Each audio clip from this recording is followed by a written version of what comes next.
We hear that Beijing's been lobbying in terms of talking to the Netherlands, talking to Japan. This just after we heard that an agreement was struck between these parties plus Washington in terms of really curtailing access to some of the high tech needed, particularly for China's own chip sector.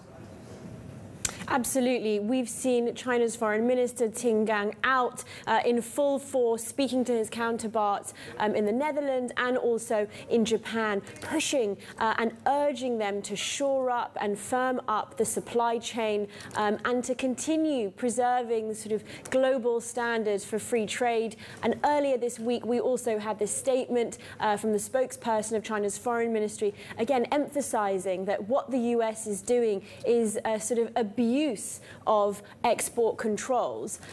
When it comes to Japan in particular, we've seen, for example, China also seeking to ease relations by lifting some of the retaliatory measures that they had introduced after Japan started some COVID control measures for visitors from China. Now, it's just of note because China still has those retaliatory measures in place with South Korea, for example.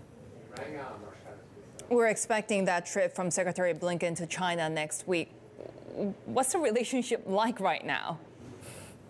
Yes, indeed. All eyes now on Antony Blinken's trip to the US. And it's a really interesting moment, I think, in US-China relationship, because on the one hand, while Beijing has sort of been quite concerned and prioritized and focused on shoring up its economy, trying to get its economy back on its sea legs, in the meantime, the US, of course, has been somewhat pressing its advantage. It has continued to push and expand many of the export controls, of course, extending that ban on some US companies to help supply key strategic assets for Chinese industries, of course, extending it, for example, with Huawei too. So although we have seen somewhat from both sides trying to strike a somewhat more conciliatory tone when it comes to these very high-level discussions, the US, of course, has continued to push and extend its program of economic statecraft when it comes to chips.